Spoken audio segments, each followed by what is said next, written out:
Welcome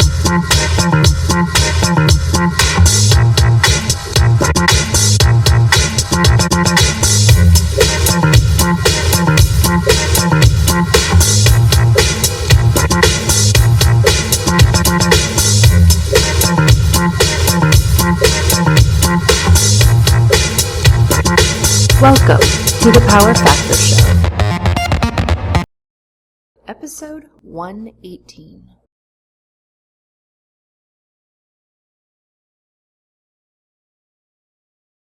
And welcome back to Power Factor. I'm Rick. I'm Steve. And tonight's topic is we're going to talk about IDPA Vickers Scoring. I thought this was about shotguns. Not so much. All right. That'll be next week. That'll be next week for shotguns.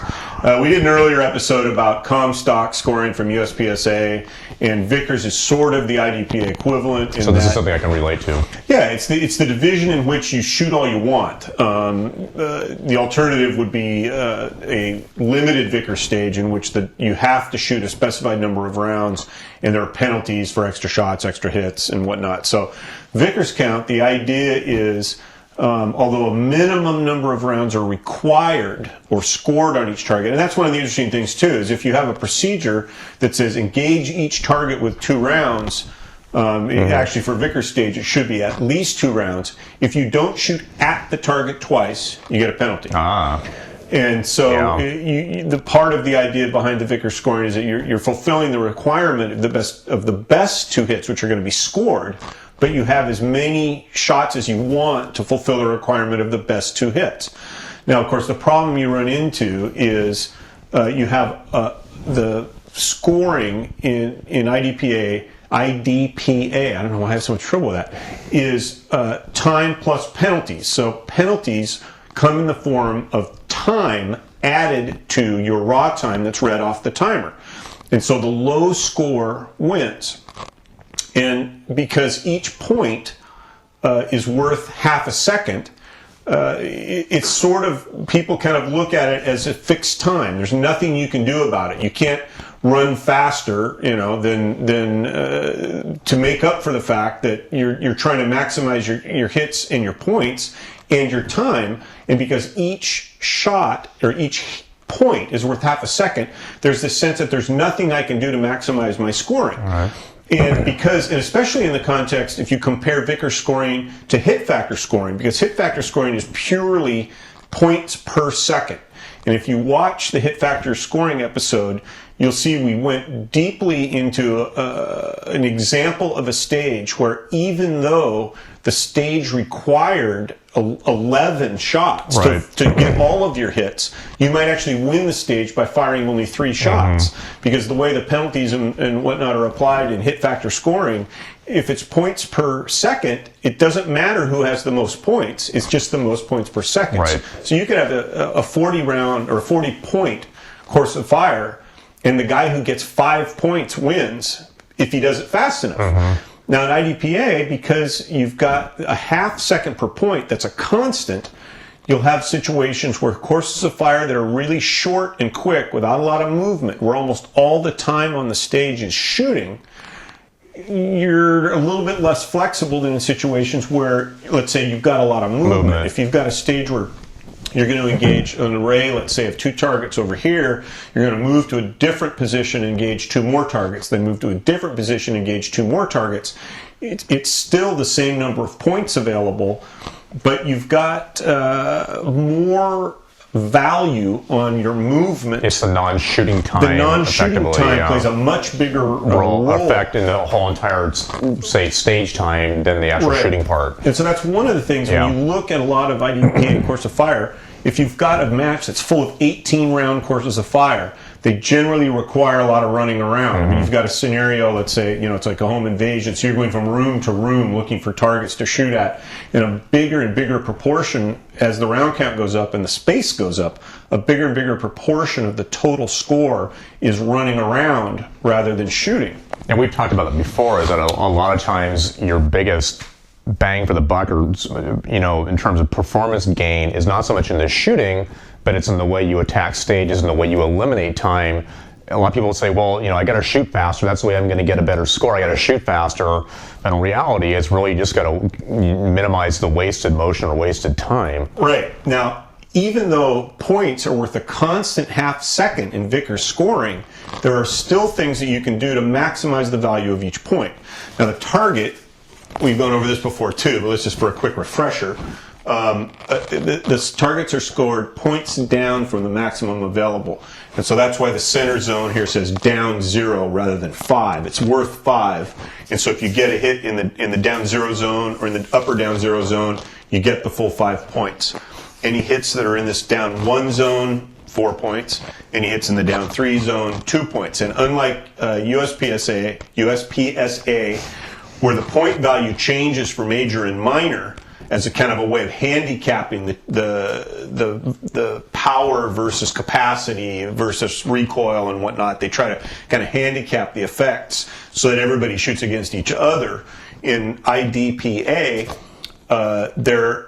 that you never have people shooting major and minor shooting against each other. So the value, the target the same for all divisions, whether you're shooting 125 power factor in ESP or SSP, or you're shooting 165 power factor in CDP, the targets are always scored the same. And so if you're shooting for your down 0 zone and you get all your hits in here, your elapsed time right off the timer will be your score. I mean, your time will equal your score. Each point down adds a half a second. Now, that can come into play in a number of different ways. You've got, let's say, you've got a target that's at distance. You're shooting at a target. Our club's hosting the state championship match this year, and one of the things we always do, 35 yards, 35-yard kind of a standard stage, and so you're going to take a lot more time to set up precisely on a 35-yard shot than you are on a 5-yard shot. And so the 35-yard points are still worth half a second. And so you're kind of balancing the time it takes you to make the shot versus the value of each shot. Now think of it like you've got a swinger that disappears behind cover when it swings away. Do you fire 2 shots on a single exposure, or do you wait for it, fire 1 shot on each exposure? Now you might look at it at if you're, and that can be based on skill level too. Exactly. I mean, a lot of times your skill level is not there. You're going to fire 1 round per exactly, and so a lot of shooting techniques are going to be based on what you think you're capable of. Right. Now, if that swinging target that's coming out and disappearing is 10 feet away, most people should be able to hit it twice on a single exposure. But as you move that target out to 10 yards or 15 yards, then you have to judge half second per point. And let's say it's 1 second that it takes for the target to appear, disappear, and then come back.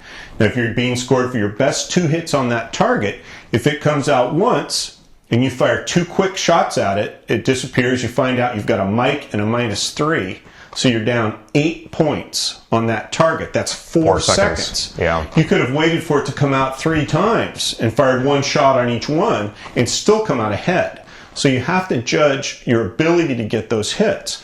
Now, the other thing is, if you take some people I've seen, they're thinking, okay, that target's, I've just got a moment to shoot at it, so I'm going to put some extra rounds on it. So I'll see them go bang, bang, bang, bang. Okay, well now they're going to run dry a couple of arrays later, and they're going to have to do an extra reload because they fired all those extra rounds. Which is about 1.5 to 2 seconds.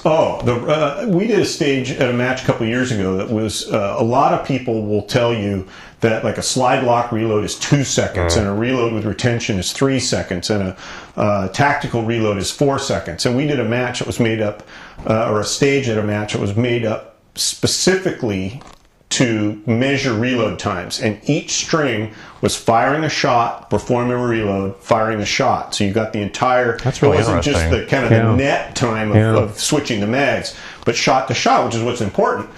And we had, 75, 80 shooters. And when we averaged the times, the slide lock reloads were running more like 3 or 4 seconds. Really? Yeah, reloads with retention, 5 or 6 seconds. A lot of people, their tack loads take 6, 7, 8 seconds. Wow. I mean, yeah. And, a lot of the times you start talking about reloads and to me, a 3-second reload is like a 4-second oppress. And we've kind of talked about the same thing in USPSA shooting, is that you'll go into a situation, it's like you want to make every round count, because even if it takes that extra half a second to make that round hit, you start looking at it that if you don't, you're going to do a reload, which is now going to be, whatever time that it's going to take. And a lot of times you'll go into a situation like that where you'll have, say, 8 or 10 rounds, and it's like, make everyone count and take the extra little time that it may take to ensure that, versus going quick, having a miss, doing a reload, and losing in the end. Yeah, and so especially if you're looking at a course of fire where the total round count is right near your capacity. Exactly, that's the issue. You really have to be careful about taking an extra shot, like an insurance shot. Yeah. You think, oh boy, maybe that was a down 3,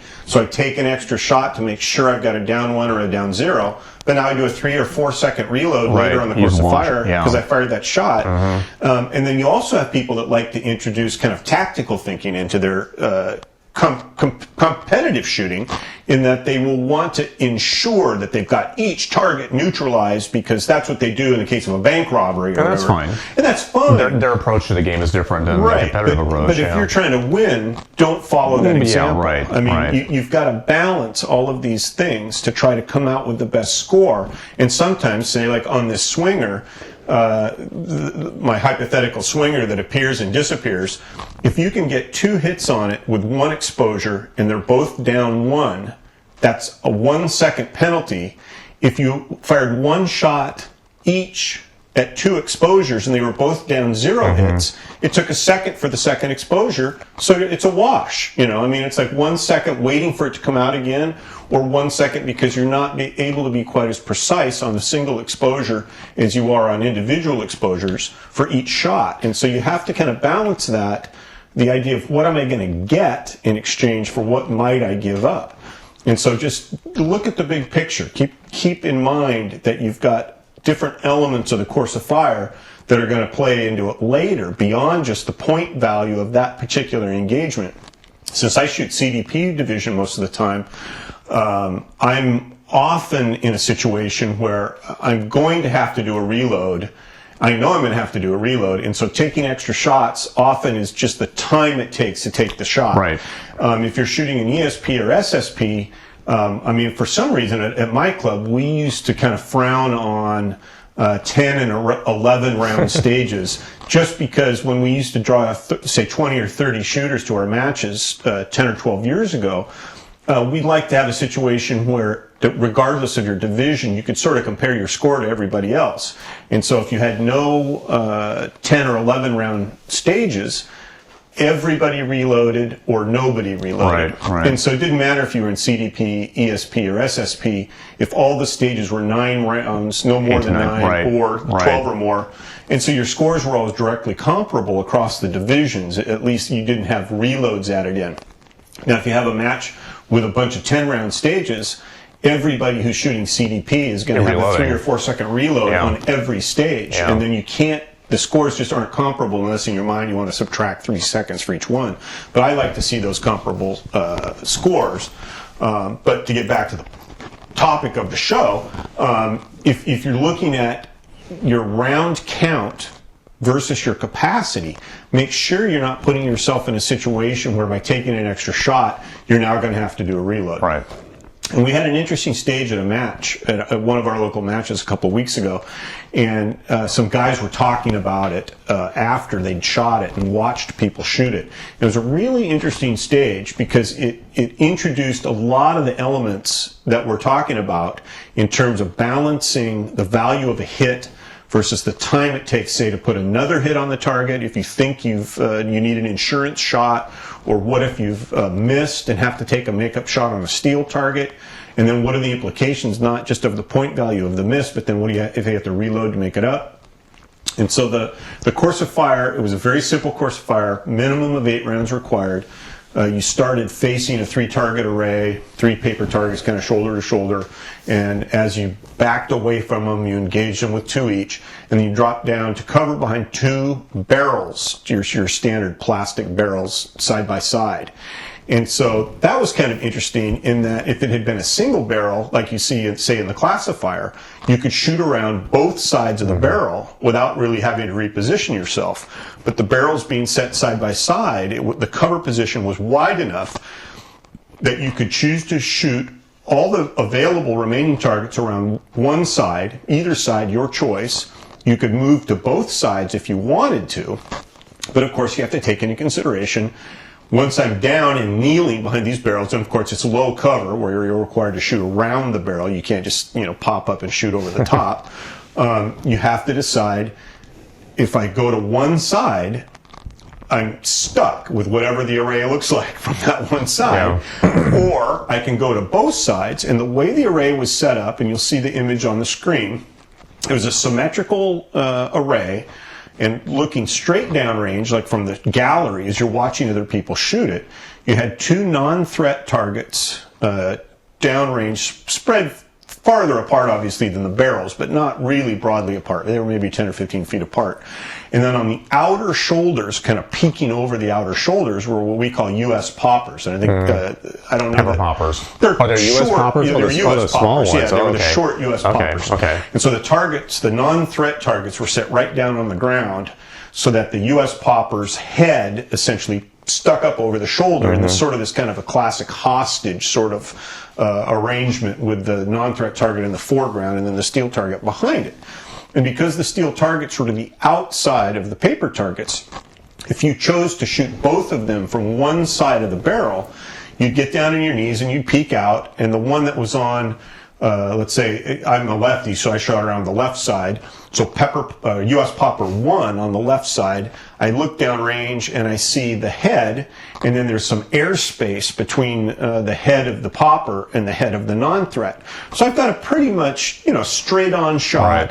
And even if I miss my aiming point by as much as 2 inches, I'm still going to hit the head, and not a whole lot of threat of hitting the non-threat, as long as I don't shoot low. But then if I pie out a little bit further and try to shoot diagonally across the range at T2, because of the change in perspective, now that head is partially hidden behind the non-threat. And unless I'm extremely precise, I'm either going to put the bullet low and hit the -3 zone of the shoulder, or I'm going to put the bullet to the left a little bit of center and put it into the non-threat, the head of the non-threat. And so, and you're compromising your shooting position. I mean, you're not. This is not a situation where you're trying to just put a round straight into the peaking target. You're somewhat twisted up here and probably canting the gun, and there's a lot of compromising going on. Exactly. So, and that's one of the things too, is you have to decide. You are in a kind of a compromised position, leaning out around this barrel. You're kind of off balance. You've had not steady. Yeah, it's not steady. You haven't really run to this position, but you've moved at a decent pace, not wanting to waste time to get into the cover position. So you're not winded, but you're not calm either. Right. Right. And so, and that kitty corner shot is probably 15 yards. So you're talking about the head on the U.S. Popper, I think, is like 6 inches tall and 4 inches wide, and then part of it is blocked by the nose shoot. So you're trying to get a target that's even smaller than 6x4. It's now probably 6x3, 6x2. Probably. Yeah. And so the things that are going through my mind as I'm watching other shooters shoot is, in my case, I'm shooting CDP, so I've started with a 6-shot array. So when I drop to my knees at the barrel, I've got 3 rounds in the gun. So there's 2 shots that are required to finish the course of fire. And I've got 3 in the gun, so I'm thinking to myself, okay, I absolutely do not want to miss, because when I'm contorted down here on my knees behind this barrel, if I have to do a reload, it's probably going to take me at least 4 seconds. I'm just going to call it 5 seconds, and you'll see why as this story kind of develops. So I'm thinking, okay, I absolutely don't want to reload, because that's going to take 5 seconds. I don't want to change sides of the barrels. I don't want to shoot the Pepper or U.S. Popper 1 around the left side of the barrels and then crawl around to the right side of the barrel to get U.S. Popper 2, so that I have equally open shots on both of them, because it's going to take about 5 seconds to do that. Then as I'm peering around from the left side of the barrel, looking at that shot on the US Popper 2, I'm thinking to myself, okay, if I'm imprecise and I miss the head, and I, trying to like shoot away from the no-shoot. I think there's a tendency when you've got a no-shoot target to kind of aim away from it to reduce the likelihood you're going to hit it. Right. But you don't have a whole lot of wiggle room here to shoot away from the no-shoot when the target is, your available target is only about 3 inches wide. What distance is this? About 15 yards. 15, wow. Yeah, Okay, yeah. So, I mean, it's not an easy shot. No. And if you hit the no-shoot, it's going to cost you about 5 seconds. And so all this is kind of going through my head, and I'm thinking to myself, okay, it's sort of like a pick your poison situation. If my first priority seems to be don't hit the no-shoot, and I miss the steal. Which is a mistake to begin with. I miss the steal. I have to take a couple of extra shots. Now I've got to do a reload. If I'm imprecise and hit the non-threat targets, I hit 1, that's 5 seconds. I hit 2, that's 10 seconds. But the good thing is, of course, with the penetrability of targets in IDPA, if I hit the non-threat, the bullet passes through and hits the steal, I still get my hit. And so that's kind of my trump. That's my trump card, because as I'm looking, I hit my knees. I see the downrange target, the US Popper 1 that's directly downrange, hit with the first shot cleanly, and then I peer around the barrel. I have to pie out a little bit to get at the other one, and because, of course, there's no individual walkthroughs, I didn't really know exactly. You didn't know what you were going into. I didn't know exactly what I was going to see. Yeah. I'd seen another shooter get both hits without hitting either no-shoot, without missing, so I knew it could be done. But then I'd also seen people hit both no-shoots. And so when I peered out and I saw US Popper 2 and saw that my target was about 6 inches high and about 3 inches wide, after an expletive came out of my mouth, I decided I'm going to take a good shot. I'm not going to try to refine this shot into a bullseye. I'm not going to, because I'm thinking the clock's ticking as I'm lining up this shot. So if I miss because I'm too hasty and I miss wide right, I'm not getting my points. I'm not hitting the non-threat, but I still might have to do a reload. Right. So I don't want to be too fine in that direction. If I miss left or miss low, I'm going to hit that non-threat target, and it's going to be a 5-second penalty. But because the round passes through and knocks the steel down, at least I get my hit. Assuming you didn't go too far left. Assuming I go too far left. Yeah, you could still hit the non-threat, not hit the threat target at all. Yeah. And so I'm thinking to myself, having watched, like I said, our squads had 12 or so shooters in it, and I wasn't near the top, and I'd seen a bunch of shooters of different skill levels shoot. So in my mind, I've seen one guy hit both steel targets without hitting either no-shoot. I've seen guys empty entire magazines on one of the steel targets without hitting it. I've seen guys get the steel targets with their first shot each time, but passing through the non-threat target both times. So I see people piling up penalties like crazy on this, and I'm thinking to myself, if I've committed myself to shooting around the left side, I'm saving the 5-second move to the other side of the barrel. If I'm precise enough to hit the steel, I'm going to save having to do a reload because I've missed. And if I go through the no-shoot on the way to the steel, as long as I hit the steel, I'm going to get a 5-second penalty for shooting through the no-shoot, but that's no worse of a penalty than I would have gotten if I'd chosen any other course of action. So it's sort of like you have to look at the value of the points, the time that it's going to take to get those points, and then make a decision based on your ability to get those hits. And we had a stage that's sort of similar to this in that you had your change of perspective changed what was available to you. It was like a mini-mart stick-up stage. You had a long, low counter, and you could shoot over the counter or around either side of the counter. Well, if you shot everything over the middle, you didn't have to go to either side, but you had to fire 4 headshot rounds. So it was 2 headshot targets, and a full body target. If you went around both sides as well as the middle, you didn't have to take any headshots. And so it was the same kind of a thing where you're trying to decide the time it takes to move, the difficulty of the shot, the disaster factor. Right. Am I going to get misses because these are tiny little head targets? But if I miss, is that going to balance the time it would take me to move to the opposite ends of this 8-foot-long counter? And so a lot of it has to do with your skill level. I was watching people shoot the stage. As match director, I get to watch a lot of shooters. All the masters shot everything from the middle. They just dropped straight down to their knees, fired the 4 headshot rounds, and then got the wide open target on the right side.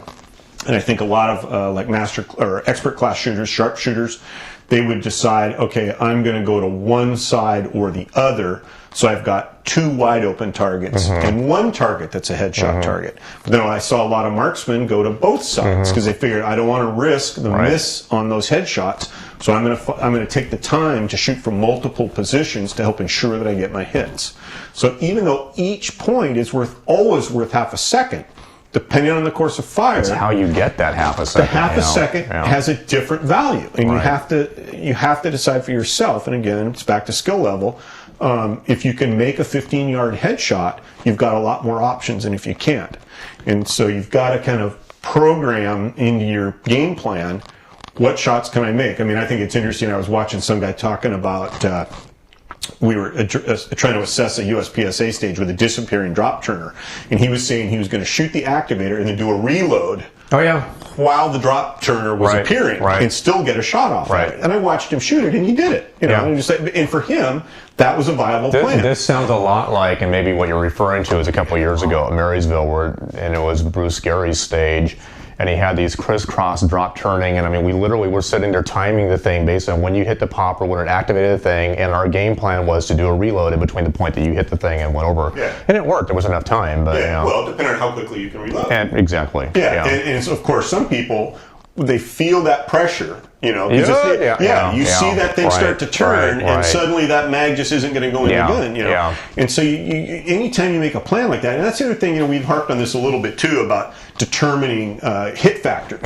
You know, my hit factor and Steve's hit factor and, you know, Travis Tomasi's hit factor is going to be different for each person because you have a different set of skills, and you can't let somebody else's approach to a stage determine how you're going to do it.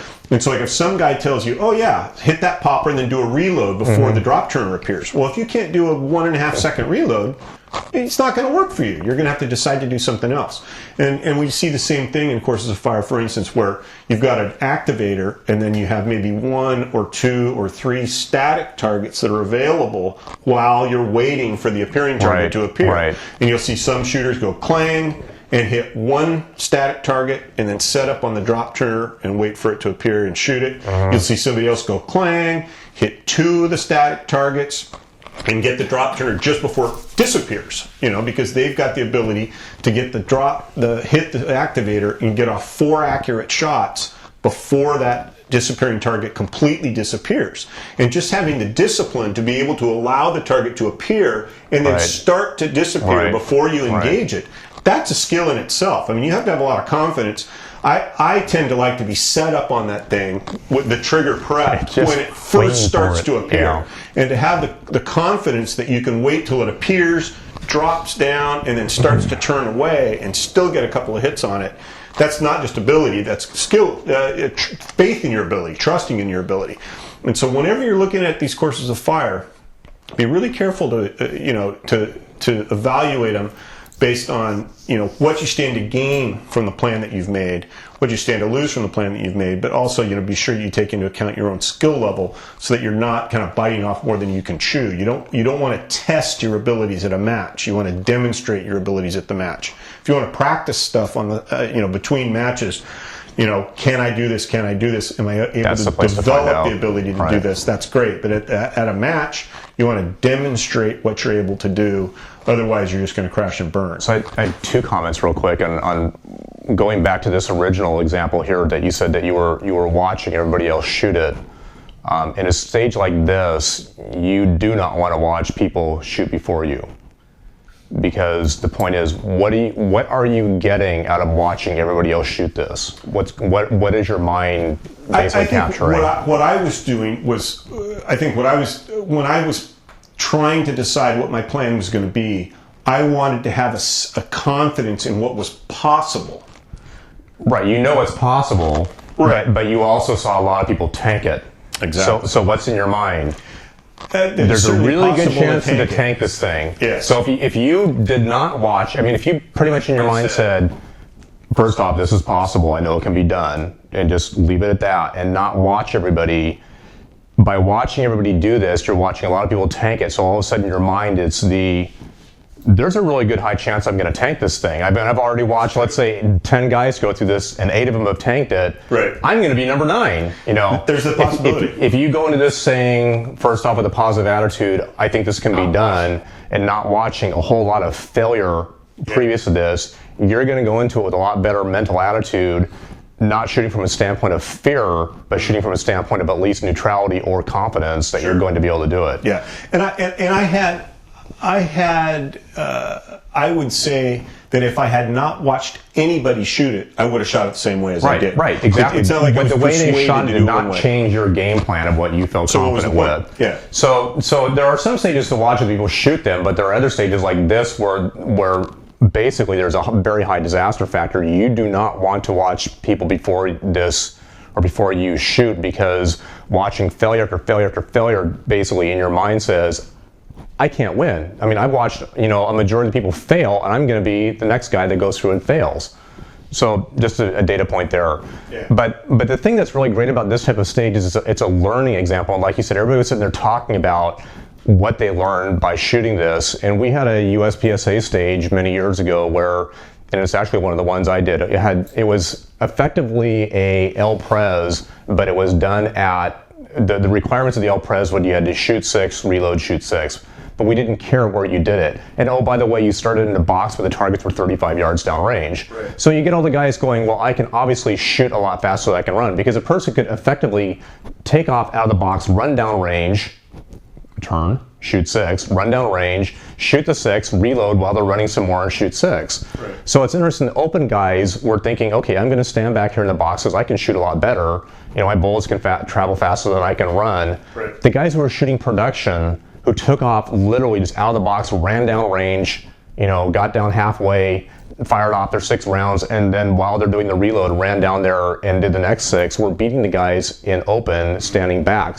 So a lot of times the way you think is the right answer is not the right answer. Sure. And it's stuff like this where, there's different ways of shooting it. Do I go left, stay left? Do I go right, stay right? Do I left, go right? I mean, this whole entire thing about different ways to shoot it, I think are great stages. Yeah, and one of the limitations of IDPA is that you don't have nearly as many of those choices. Exactly, you don't have the flexibility. Yeah, right. Oftentimes, where you're going to go and how you're going to shoot the targets is going to be dictated by if not the scenario, then the procedure. Mm-hmm. And so a lot of the times, like this is kind of an unusual stage because you did have those choices. A lot of the times, when we'll have a stage set up in a certain bay, either because of the physical layout of the stage or safety considerations, the procedure will say something like, from the right side of the barricade, engage, yada, yada, yada, And so then the engagement sequence is dictated for you, because if you're shooting tactical priority, you have to go, outside in. And so if you don't have a choice about, let's say, which side of the barricade, or in this case of this example stage, which side of the barrels, the engagement sequence is going to be dictated for you by either the rules or the procedure. Right. But in this case, because it's symmetrical, there are rules, but there are freedom. Yeah, exactly. You have choice. Exactly. Right. And so I thought this stage, and if you're going to shoot the Washington State, great stage. Yeah, if you're going to shoot the Washington State match in August, you're going to see this. I was really. I thought this was just an extremely interesting stage, and I was really interested to help different people shot it. So considering how it went, will you shoot the same way again? Oh yeah, definitely. Really? Definitely, All right. yeah. I mean, my desire to shoot around the left side of cover is strong enough that even though I would get a slightly better view of the second target if I moved around to the right side, the time it takes to get there, right. And then the fact that I'm shooting left-handed around the right side of the barrel, that's a good point. Compromises my shot even more than just staying on the left side. So on the left-hand side, you're strong but somewhat compromised by the fact that you're torqued, versus the right-hand side where you're weak to begin with. Yeah, I'm shooting around the weak hand side, which more than counteracts the little bit more available. And that's just something, that's the choice. That's the choice that you get to make, regardless.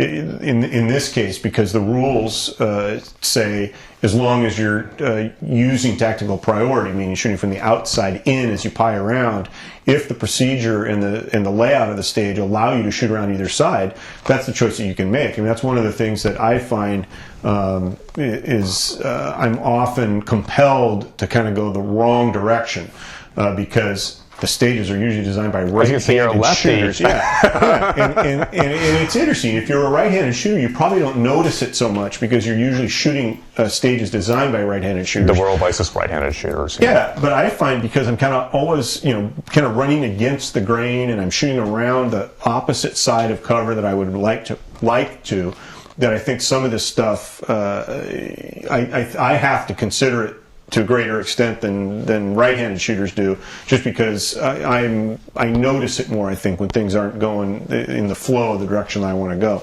And so this stage I thought was really cool just because it gave you that choice. It was symmetrical, so it wasn't a lefty-friendly or righty-friendly, but it certainly gave multiple options for people depending on their shooting ability and their confidence in their shooting ability. And so there were guys who had to do the reload. They hit both no shoots.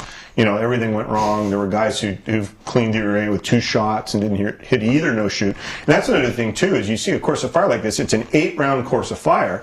The stage winner probably did it in like 10 seconds, but you had other people, it took them 30 seconds. Right. And that's kind of a weirdness about match scores, is you probably don't want any one stage to be that dramatically different in the disparity. Because if you've got, I think the masterclass winners are going to win either way, and so the idea that you've got a stage that one guy can shoot in 10 seconds and somebody else might take it 30 seconds. Even after the match when we were discussing it, somebody said, hey, how about if we use pepper poppers instead of U.S. poppers, so that the target was bigger, so that some of the marksman class shooters or novice class shooters aren't using a mag per target. Let's make it, it's going to be a challenge for everybody, and the best shooters are still going to win, but let's make it a reasonable challenge for the less skilled shooters as well. And so it's just a lot of stuff you can do with it, but when you're planning how to address a given course of fire, even though each of your points is worth half a second, there's a lot of things you can do with that, and just be mindful of how you approach the stage, how you're going to plan your stage, and execute it mindful of your own ability. And don't get in over your head. Don't see if maybe I can, squeeze that bullet through there again. Practice is the time to do that. When you're shooting the stage, you want to go into it feeling confident that you're going to be able to pull it off. You don't want it to be something like, oh my God, I hope that bullet, flies true and hits the target. Don't watch a whole lot of failures before you. That's my advice. Yeah, it's like, if it's a situation like this where the disaster factor is very high.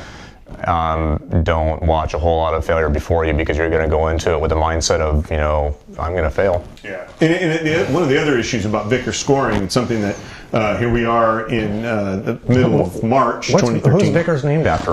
Is it a person? Larry Vickers. Well, oh, okay. Yeah. All right. Yeah, he was one of the founders of IDPA. Right. And my understanding is that initially the point value was supposed to be 0.3 of a second per. I've heard it both ways. I've heard it was originally going to be 0.3 of a second, but that was too difficult to calculate.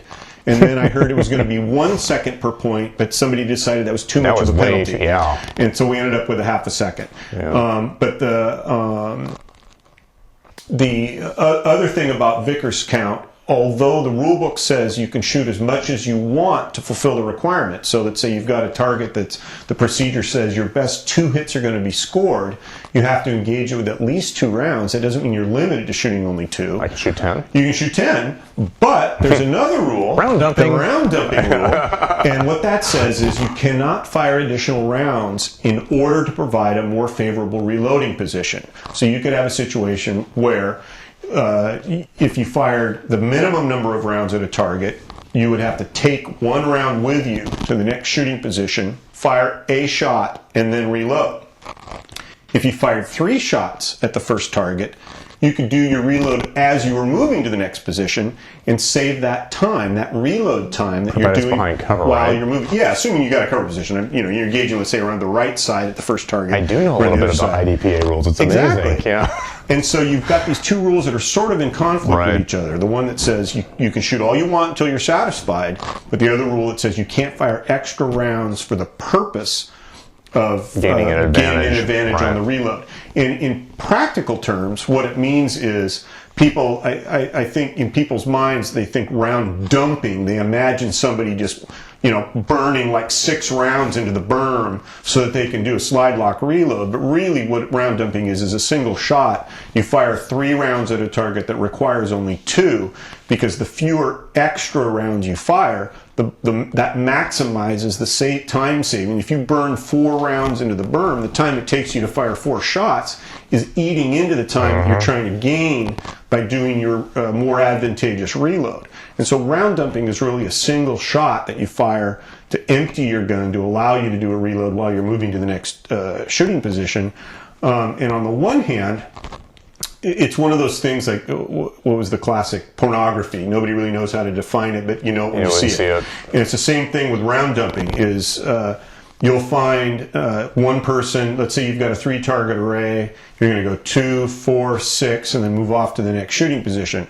Well, somebody who's kind of clumsy and doesn't think it through is going to go 2, 4, 5, 6, 7, and then run to the next shooting position. He's got a nice little group in the middle of his target, 3 rounds.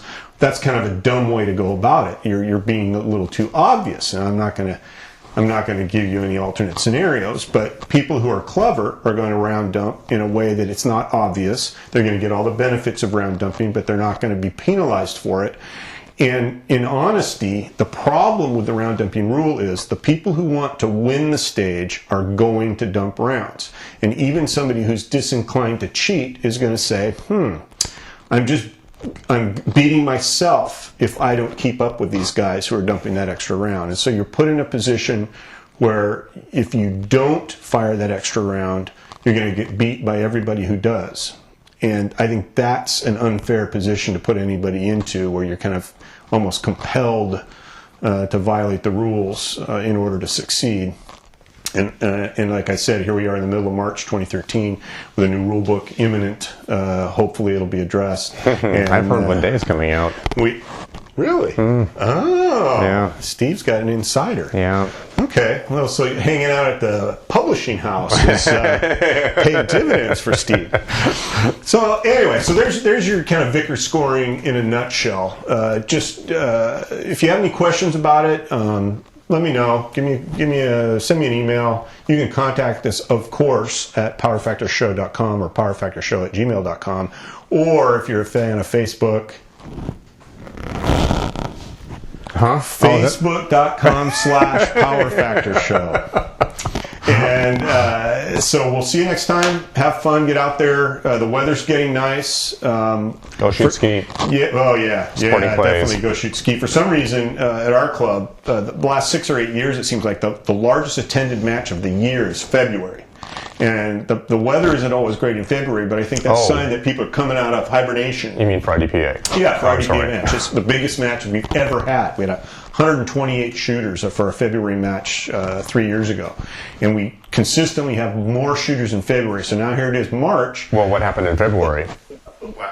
This year? Yeah. Oh, every year. It's our biggest match. What did you guys have for turnout? We had 90 plus shooters this year. Yeah, because it's interesting. I mean, this is a little bit shifting gears, but it seems like match attendance is down generally, and it's got to be because of the ammunition situation. Yeah, I'm sure it is. Yeah, if you look at how much it costs, IDPA match, let's say 100 rounds or so, give or take. Yep. And you go out and buy ammo if you can find ammo. Well, yeah, a guy posted on our club forum that he was just able to get 500 rounds of 38 special for $130. Yeah. And I thought, I hand load all my ammo. That's 3 or 4 times what it would cost me to hand load it. And so I just think if you're, but if you're a hand loader and you can't get primers, you're out of luck.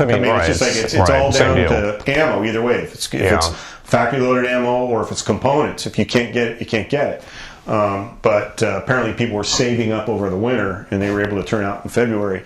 And I think, probably most people, I would like to think, probably the way it's going to affect them is they're not going to practice as much live fire and save their ammo for matches. Just do more dry fire. And we've talked before. I mean, I did a lot of dry fire, and I really, honestly believe that it improved my shooting a lot just by just working on dry fire. Yeah, oh yeah. And I learned that back in 2008 when we had the last issue. Virtually all the practice I've ever done is dry fire. So Yeah. do your dry fire so you can shoot your matches, and we'll see you at the range. Right.